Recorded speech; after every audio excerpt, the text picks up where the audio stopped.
Бәріне сәлем, менің есімім Айбар Үсен, менің жасым 27-де.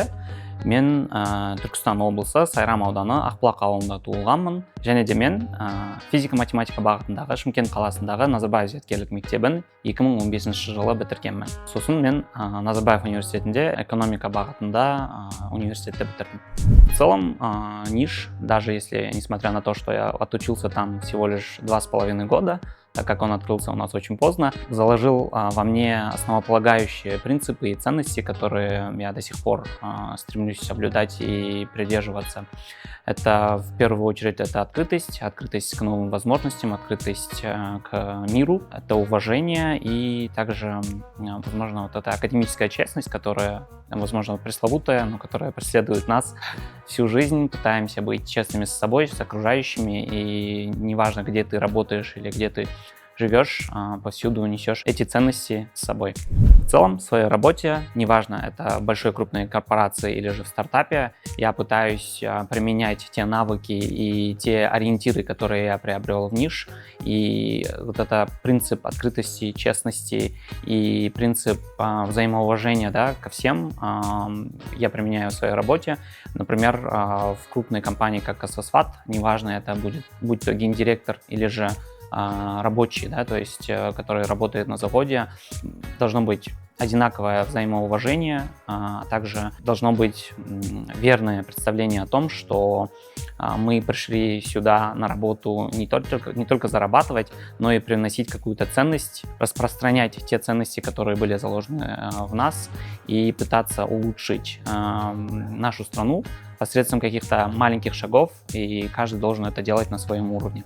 Жалпы, менің мамандық таңдаудағы жолым өте қиын болды. Жалпы, мен өзім Назарбаев зияткерлік мектебінде жүрген кезде тарих пәнінен олимпиадаларға қатысқанмын, республикада алтын медальды да ұтқанмын. Сол үшін мен өзімді гуманитарлық бағдарламаларға жақын деп санайтын, бірақ Назарбаев зияткерлік мектептеріне келген кезде мен IT саласына қызығушылығым өте артты. Мен информатика саласында өте өзімді жақсы көрсете бастадым.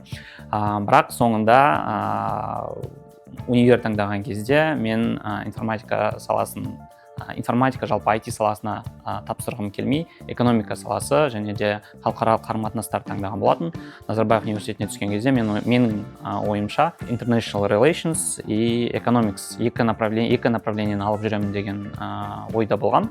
Бірақ соңында мен Назарбаев университетінің экономика мамандығында бітіріп шықтым. Бірақ уақыт өте келе менің осы IT-ға деген құлшынысым, IT саласына деген қызығушылығым өз орнын тапты. Яғни мен Назарбаев университетін бітірейін деп жатқан кездің өзінде робототехника саласы IT саласына келіп, RoboCube деген мектепті аштым және соны жалғастырдым. Сосын Назарбаев университетін бітірген соң мен Астана хабқа келдім. Яғни ол Астана хаб деген ол халықаралық IT стартаптардың хабы.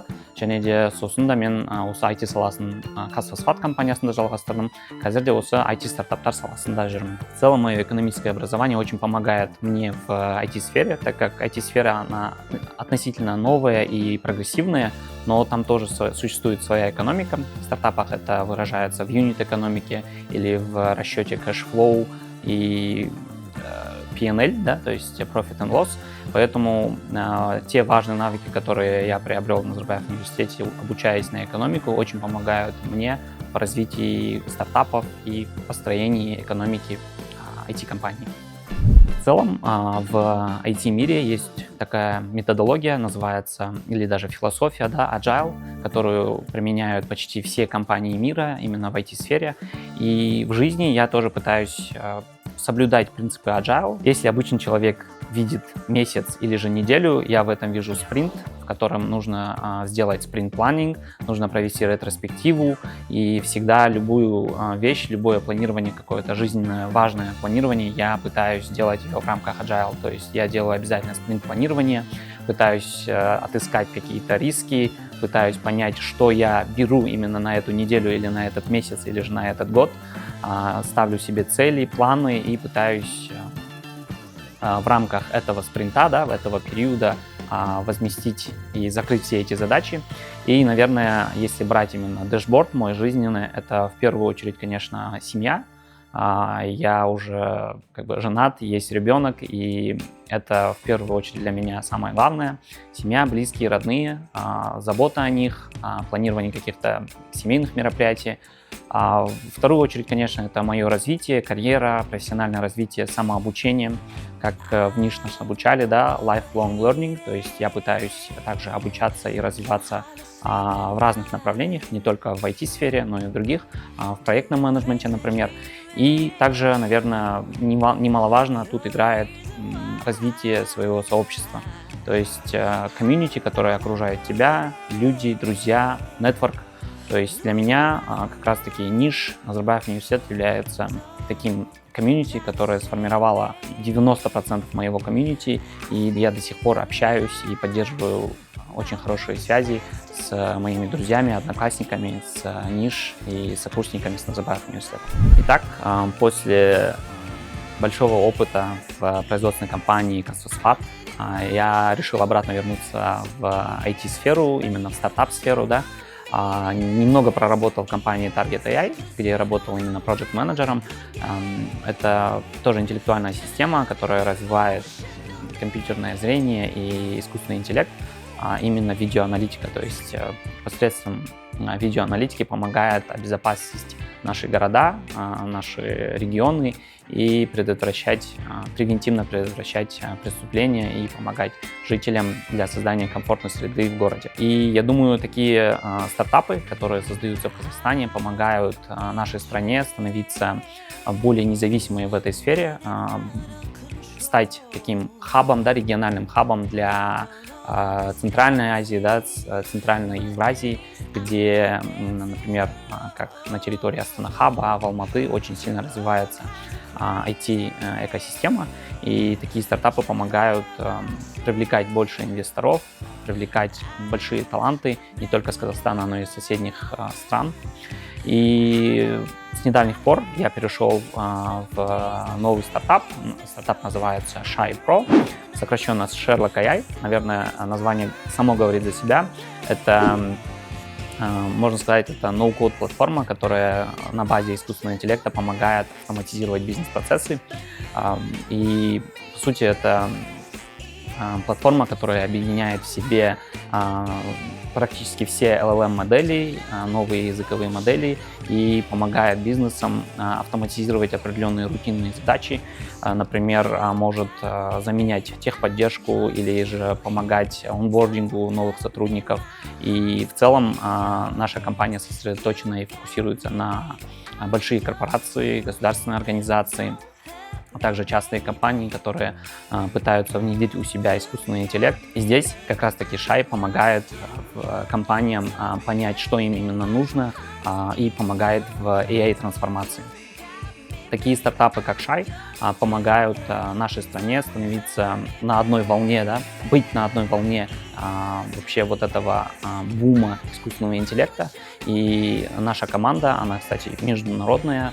У нас есть сотрудники, которые работают из Лондона, Сингапура, Дубая, Индии, но основная команда все равно расположена в Казахстане, и сооснователи это ребята из Казахстана. И такого рода стартапы помогают выделиться Казахстану на мировой арене, показать, что в Казахстане есть очень много талантов и компаний, которые смогут бороться на мировом рынке с гигантами и становиться будущими единорогами. Если брать всю экосистему НИШ как продукт, я думаю, это уже состоявшийся продукт, который несет очень крутую ценность для своих пользователей, да, можно сказать, для учеников, для родителей, для всей страны. И я здесь думаю, что, возможно, НИШ нашел уже свой product market fit, и здесь, наверное, уже нужно развивать этот состоявшийся продукт, чтобы он вышел уже на новый уровень и поддерживал ту планку, которую он задал. И здесь, наверное, важно брать пример с конкурентов, не давать конкурентам приближаться ни на шаг, да, и развиваться, быть в постоянном развитии, развивать сеть всех школ, развивать, возможно, взаимоотношения с выпускниками, развивать учеников не только там в образовательной сфере, но также развивать их разносторонне, будь то это спорт, различные культурные мероприятия или культурные различные хобби и дополнительные кружки. И, наверное, здесь пора выходить на международные рынки. То есть любой стартап, если мы берем нишу как стартап, он стремится захватить рынок. То есть рынок Казахстана уже, можно сказать, захвачен, и нужно стремиться к тому, чтобы бренд NIS становился международным, выходил как минимум на рынки Центральной Азии, а также другие рынки, которые, возможно, для Казахстана будут интересны. Итак, из всего этого заметно, что я люблю экспериментировать, и, наверное, один из самых таких, я бы не сказал, что он глупый, но один из самых таких рисков, на которые я пошел, это, наверное, после Астана Хаб я решился переехать с семьей в Жамбылскую область, в Тараз, где расположены основные производственные мощности компании Казфосфат. Я шел за практическим опытом, то есть я понимал, что пока я еще молодой, я должен поработать в такой большой компании, прикоснуться к производству, то есть где идет реальная работа, производится сырье, обрабатывается, и цифровизация такой большой компании дало мне большой опыт. Я там вырос с рядового сотрудника, то есть я туда приходил IT-проектным менеджером и дорос до начальника управления цифровой трансформацией.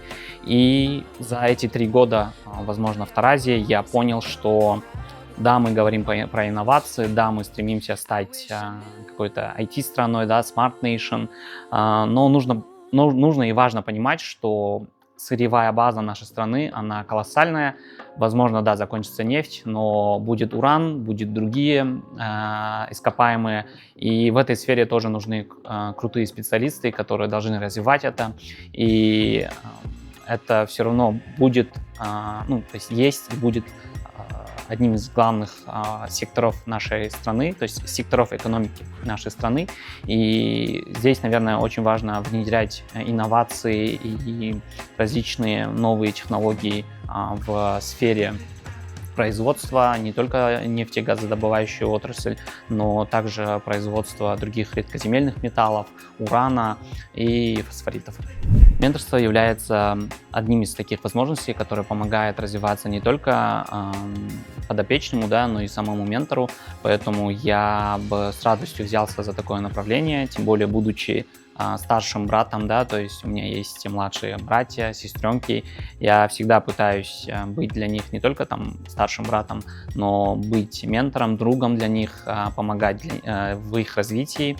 И здесь я бы, наверное, сказал, что за те 3 года, которые я провел в НИШ, я жил в школе, то есть школа превратилась во второй дом для меня, потому что я жил в интернате.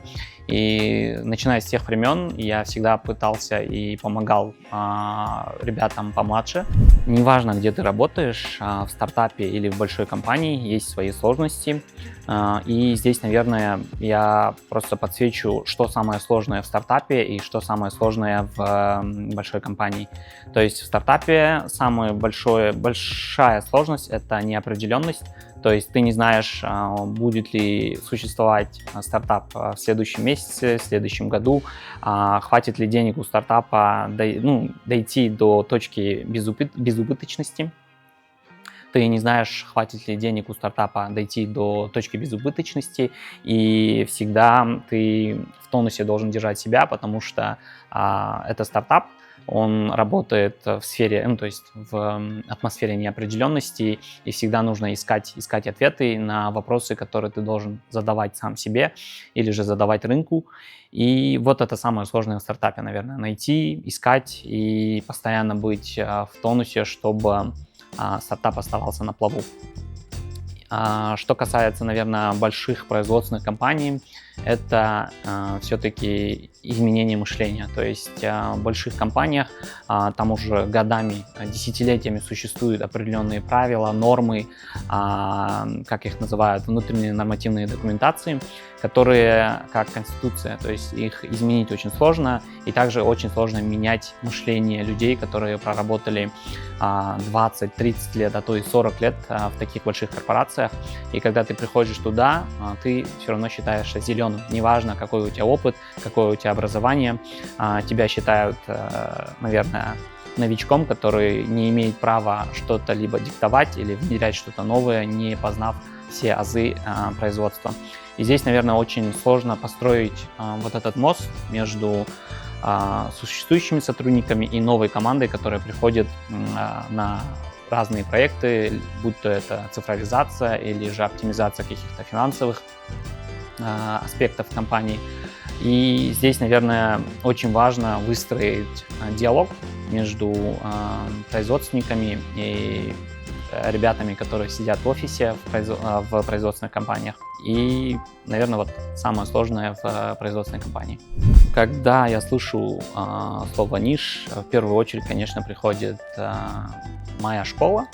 Моя школа, в которой, да, я, как я говорил, уже, наверное, повторяюсь, но я говорил, что отучился всего лишь 2,5 года, но он превратился в мой второй дом. Это первое место, где я жил отдельно от семьи, возможно, сепарировался как раз в это время и становился личностью. То есть это время, когда я стал тем, кем являюсь сейчас и дальше развиваюсь.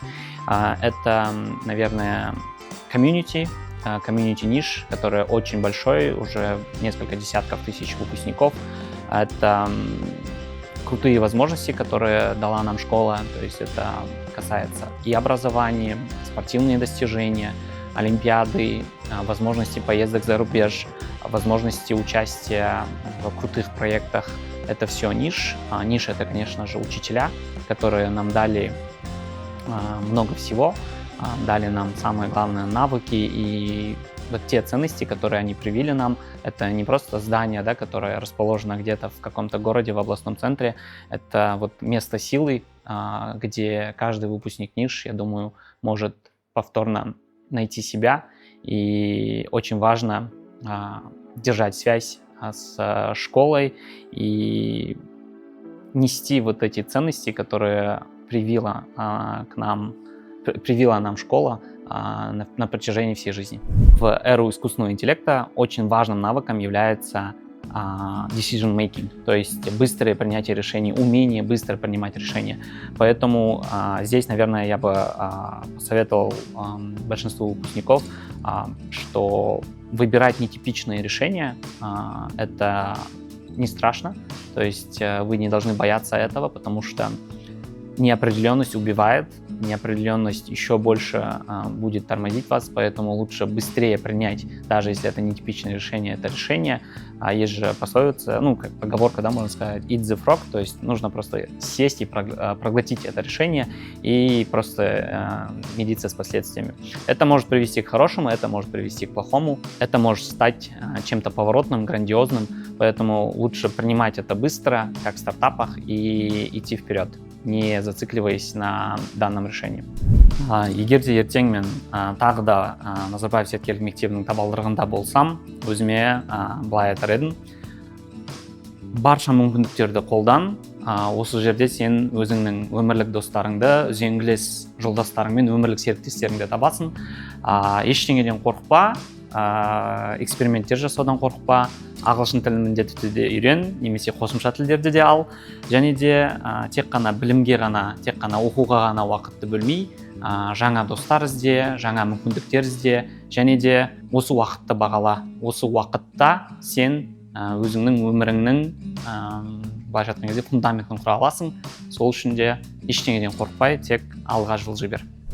В целом организация Alumni NIS очень мне нравится, их деятельность, и я сам пытаюсь всегда быть вовлечен в различные мероприятия, участвовать в таких проектах, как Белес, Аялдама или же в других вещах. И здесь, наверное, я бы подчеркнул ее важную роль, то есть ассоциация выпускников, их очень много, то есть наших выпускников, насколько я знаю, более 20 тысяч выпускников, и мы разбросаны по всему миру. И Alumni NIS — это единственная организация на данный момент, которая объединяет нас всех.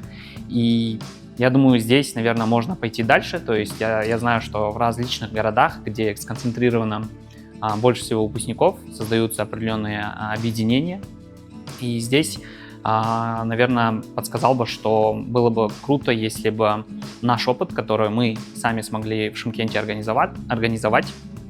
Мы в этом году, например, организовали встречу выпускников, то есть мы организовали NIS Alumni Reunion 2015 класса, то есть мы смогли собрать более 60 выпускников нашей школы и организовать трехдневное мероприятие. То есть мы организовали поездку в школу, участвовали в NIS Challenge, организовали, можно сказать, такой дастархан, да, то есть для учителей, которые покинули нас.